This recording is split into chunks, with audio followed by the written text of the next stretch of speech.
Anxiety is one of the most deceptive emotions your mind will ever experience. It whispers lies that feel so real you can almost touch them, convincing you that you can't, you shouldn't, or you won't overcome certain challenges. Think about a time you avoided something because of anxiety, maybe a job interview, a tough conversation, or even just trying something new. Those thoughts, you're not good enough, you'll embarrass yourself, you'll fail miserably. Those are all lies. Anxiety thrives on fear, tricking you into believing worst-case scenarios that hardly ever come true. And here's the kicker. Anxiety doesn't stop at just lying. It exaggerates. It's like that one friend who turns a small delay at the airport into, "We're never going to make it out of here alive." It inflates problems to feel monumental, unfixable, even tragic, when in reality, most challenges are manageable with the right mindset and tools. The world doesn't collapse because you stumble over your words or make a mistake, but anxiety would have you think otherwise. What if we could expose these lies for what they truly are? Let's dig deeper into why your anxiety keeps selling these false narratives and how you can start breaking them down. Anxiety is like the master storyteller of your mind, spinning tales that thrive on exaggeration and fear. It doesn't just warn you of danger, it crafts an entire narrative filled with impossible scenarios and unreal outcomes. Imagine this: you have an upcoming presentation, and your anxiety convinces you that if you mess up, you'll lose respect, lose opportunities, or maybe even your job. In reality, a hiccup during a presentation might barely register to others. They're likely to focus on their own lives to notice, yet anxiety takes minor, ordinary fears and produces full-blown mental movies with terrifying endings. And where does this leave you? Paralyzed, trying to solve problems that don't even exist, or preparing for outcomes that are extremely unlikely. The exaggeration feels so real that it's easy to forget you're watching fiction, not reality. Take a second and consider. When was the last time one of your predicted disasters actually played out the way you imagined? Probably close to never. But these stories do have a purpose. They signal something deeper. Let's explore why anxiety gets obsessive about certain things, and how its seemingly relentless nature might indicate there's something more important beneath the surface. Believe it or not, anxiety isn't always the enemy. It's also a signal. It tends to show up when something really matters to you. Ever felt those nerves before an exam, a first date, or an important life decision? That's not just fear. It's a sign that you care deeply about the outcome. Anxiety is like your mind's alarm system, lighting up when something has personal significance. The problem arises when it starts misfiring, sending alerts about things that don't really deserve your energy or attention, like whether your neighbor secretly judged your outfit. Here's something to think about.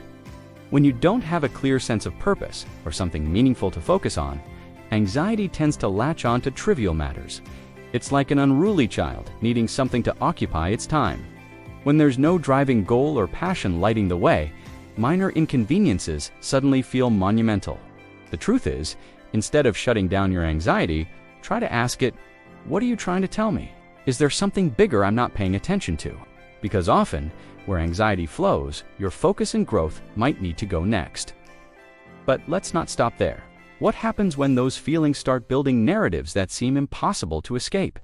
Your mind is an incredible storyteller, but when anxiety takes the wheel, it goes into overdrive on spinning narratives. It's like your brain feels unsettled, so it starts crafting reasons to explain the discomfort, often jumping straight to the most dramatic, fear-inducing conclusions. If you feel scared about confronting someone, your mind might convince you they'll lash out, cut you off, or worse, humiliate you. Isn't it wild how it fills in gaps with the absolute worst-case scenarios, just to make the emotion feel valid? This mental storytelling is why even small situations can feel like a full-blown crisis. The good news? These stories aren't set in stone. One way to dismantle them is by challenging the narrative with a technique called negative visualization. Instead of letting your fears spiral, lean into them. For example, if you're terrified of being laughed at during a meeting, ask yourself, what if it happens? What's the worst that could come of it? Maybe someone chuckles, and for a moment, it's awkward. But then, life moves on. When you confront these mental narratives head-on, they lose their power. Speaking of leaning into those fears, there's a way to make peace with the worst-case scenario, and even find clarity in it. Ready to learn how? Negative visualization might sound counterproductive. Why would anyone focus on their worst fears? But the truth is, It's one of the oldest and most effective strategies for taming anxiety. By deliberately imagining the worst-case scenario, you take the sting out of its power. Think about it. What's scarier? Something lurking in the shadows, or shining a flashlight on it to see exactly what it is? For instance, if you're panicked about messing up a big project, walk yourself through the aftermath. What if you do mess up? Maybe your boss critiques it. You learn from the feedback, and you move forward. Stronger and sharper than before. It's rarely the catastrophe your mind tries to sell. This practice isn't about being pessimistic. It's about being prepared. When you rehearse the what-ifs in a calm and controlled mental space, you can create contingency plans. In a way, it's like mentally packing an umbrella before a potential storm. Far from making you dwell on negativity, it actually builds confidence. Because you realize, even in the worst of times, you'd find a way to adapt. And here's another thing. Most of those disastrous outcomes you envision, they almost never happen. But speaking of things that don't actually go as planned, let's dive into why we're so terrible at predicting the future. Let's face it, humans are downright awful at predicting the future. Our minds love to play fortune teller, painting grim, detailed pictures of disastrous outcomes. Anxiety takes this one step further, convincing you that these predictions are inevitable. Ever thought, if I speak up, everyone will think I'm stupid, or if I try and fail, I'll never recover? Spoiler alert, none of us have crystal balls, and most of these scenarios are embarrassingly inaccurate. If they weren't, half the population would be stock market billionaires by now. Think about it. How often have your worst fears actually come true? The reality is that your mental predictions are less like facts and more like bad science fiction. Wildly entertaining, but based on little evidence. It's time to stop treating your speculation as truth. Instead, challenge yourself with this. What's the probability this will actually happen? You'll often find reality is far kinder than your imagination. Once you recognize how flawed these predictions are, it's easier to dismiss them. But some anxieties are stubborn, especially when they're tied to deeper issues. Let's unpack why social anxiety, for example, might not be about others. We could be pointing the finger at ourselves. Social anxiety often feels like it's all about other people, their opinions, their judgments, their whispered criticisms. But here's the brutal truth. It's not really about them. Most of the time, social anxiety is rooted in codependence and a shaky sense of self-worth. When your self-esteem relies heavily on how others perceive you, their approval becomes everything. This makes even minor rejections or critical looks feel like a major hit to your identity. It's not your fear of them that's the problem. It's the belief that you need their validation to feel okay about yourself. And here's the thing. This constant need to please others becomes suffocating. People who struggle with social anxiety often haven't learned how to say no, set boundaries, or disappoint someone without guilt. But ironically, when you start standing up for yourself, it works as a filter. Those who truly care about you will respect your boundaries, and those who don't, they'll fall away, and good riddance. Breaking free of this codependence isn't just about gaining self-esteem, it's about gaining liberation. But let's take this idea a step further, because here's a thought. What if the truth is, no one's actually paying that much attention to you? Here's a comforting truth people rarely talk about. Most of the time, no one truly cares about what you're doing. Sure, that might sting the ego a bit, but it's also liberating. Those anxious thoughts about tripping over your words, wearing the wrong outfit, or making a fool of yourself. Odds are, the people around you are too wrapped up in their own insecurities and mental narratives to even notice. They're busy stressing over their own perceived flaws. Just like you are. Imagine how much lighter life would feel if you stopped carrying the weight of opinions that probably don't even exist. And even if someone does notice your misstep, guess what? People forget. Quickly. Remember that time you accidentally spilled coffee in a meeting? Guess what? It's ancient history to everyone except you. The more you let go of the need to impress or avoid judgment, the more you'll realize how much freedom lies in simply owning who you are. Let's face it, holding on to the fear of others' opinions is exhausting. But what about another trap we all fall into so easily? Comparison. Let's talk about how that habit feeds anxiety and what you can do to stop it. Comparison is the subtle thief of joy and anxiety's partner in crime.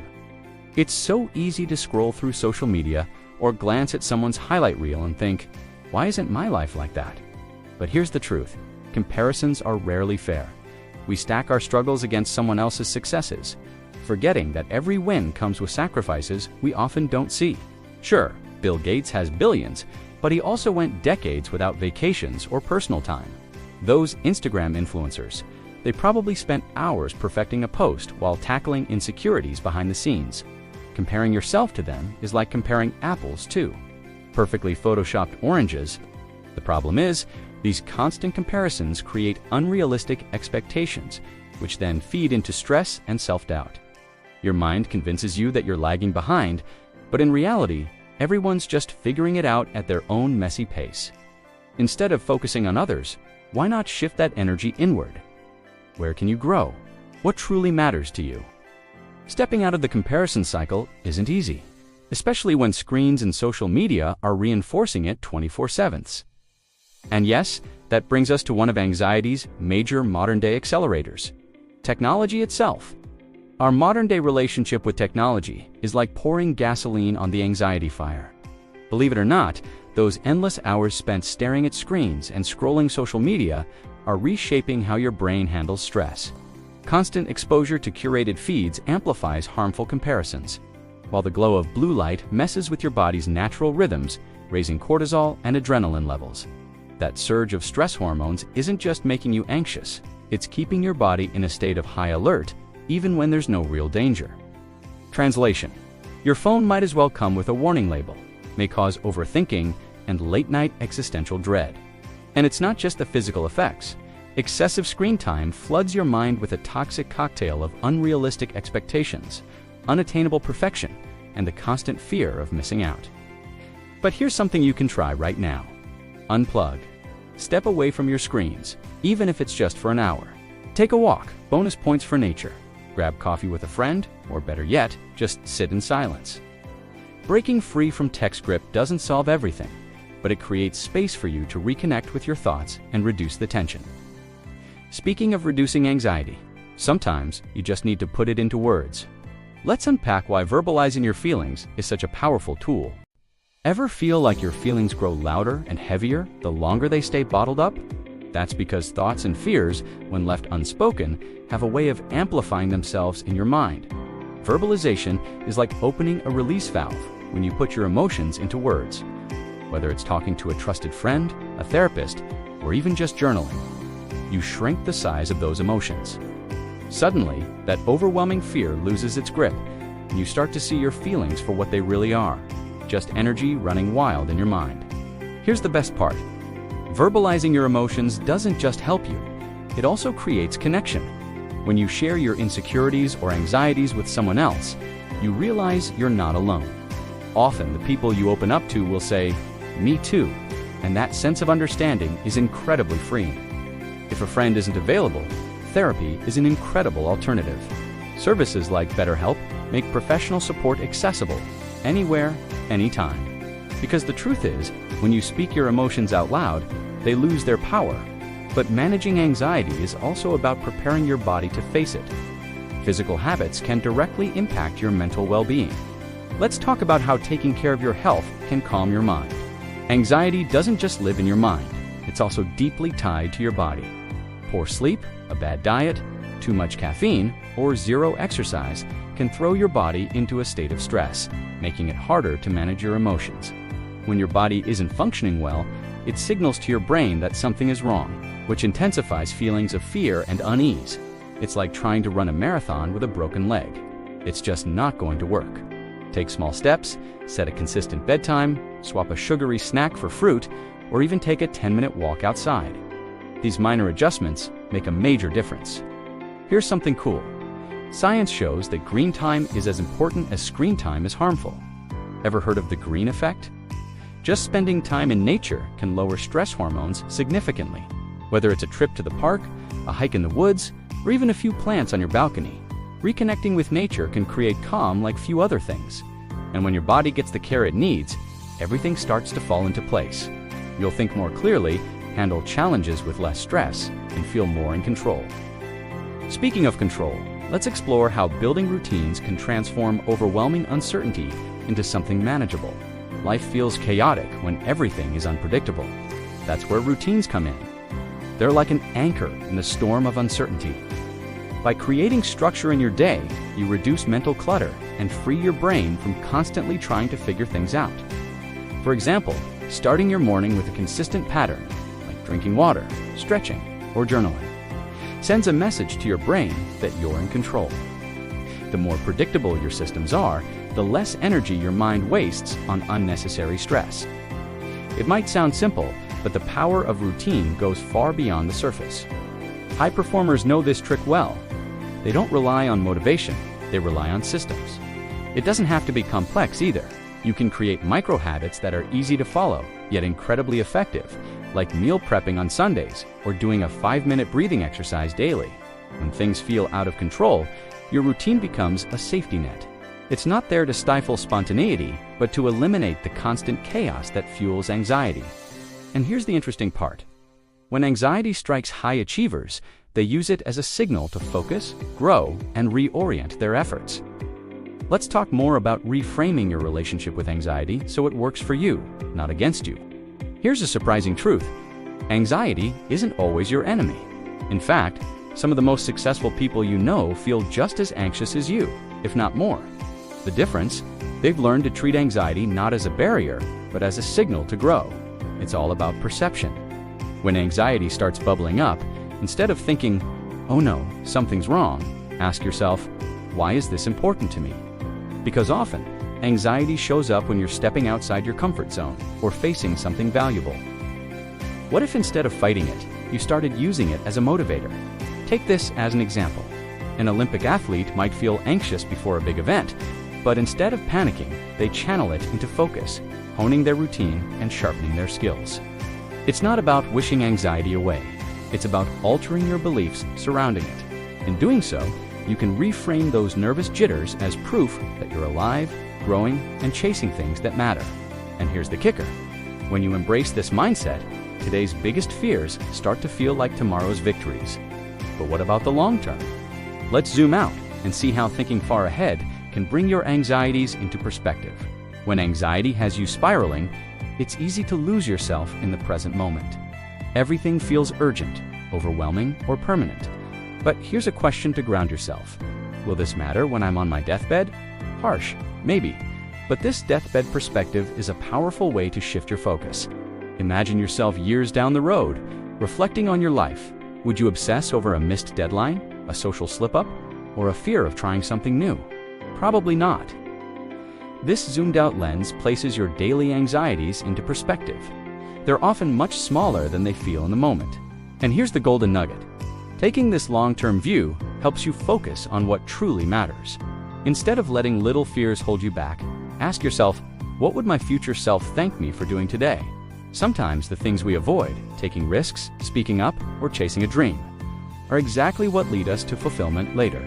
Sure, both success and failure come with challenges, but isn't it better to pursue what matters than let fear dictate your path? Speaking of success and failure, there's immense value in embracing both. Let's talk about why neither is as defining or as scary as they seem. Here's the truth no one tells you. Success isn't all sunshine and glory, and failure isn't the end of the world. Both come with lessons, sacrifices, and surprising consequences. Think about it. Every success requires a trade-off. Maybe you land the dream job, but it comes with less time for yourself or loved ones. Success is rewarding, yes, but it often reveals unexpected challenges you weren't prepared for. On the flip side, failure's sting might bruise your ego, but it's where growth lives. It teaches you what went wrong and how to move forward stronger. Success celebrates, failure educates. Both are essential. Take a moment and reflect. How many times have your biggest failures led to breakthroughs?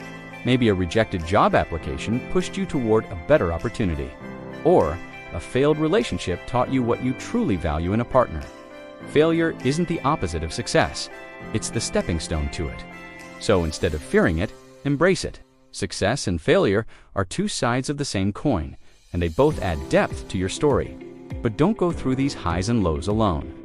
Sometimes, the best way to find clarity is through therapy, where you can unpack the emotions tied to these experiences and get a clearer path forward. Therapy is often misunderstood, but let's clear this up. It's not just for broken people. In fact, therapy can be one of the most empowering tools you'll ever use. Think of it like a mental gym where you strengthen your self-esteem, work through insecurities, and unpack the stories anxiety keeps replaying in your mind.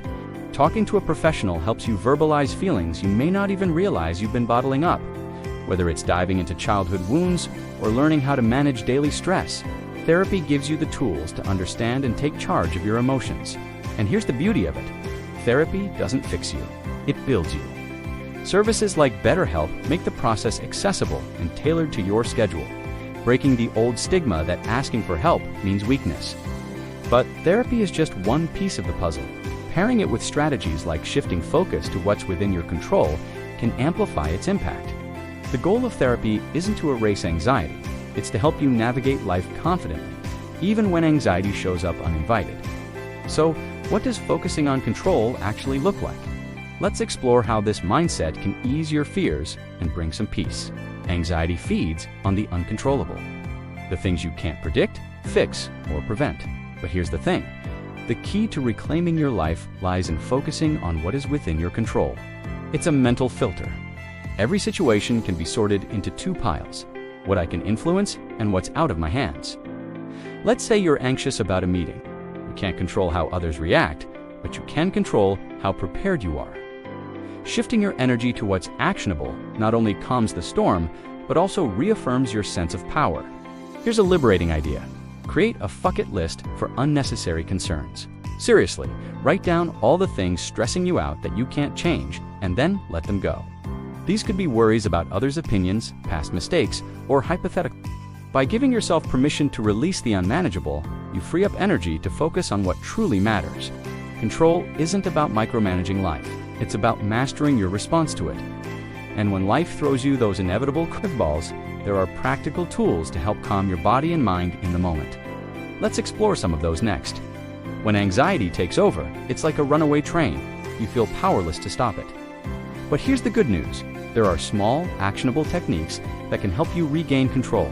One of the most effective is the 478 breathing technique. Inhale through your nose for 4 seconds. Hold your breath for 7 seconds. Then exhale slowly through your mouth for 8 seconds. This slows your heart rate, reduces adrenaline, and sends a message to your brain, hey, we're safe. Think of this as hitting the brakes on that runaway train. But there's more. Your body gives you constant biological feedback, and tweaking small habits can create big shifts in your mental state. Cold showers, grounding exercises like feeling the earth beneath your feet, or even a quick stretch all signal your brain to relax. These techniques might seem simple, but they're powerful tools for breaking the anxiety loop. Once you practice calming your body, you're better equipped to reframe your emotions and understand that they're just passing suggestions, not unshakable facts. Speaking of reframing emotions, let's dig into how questioning and reinterpreting them can completely change your relationship with anxiety.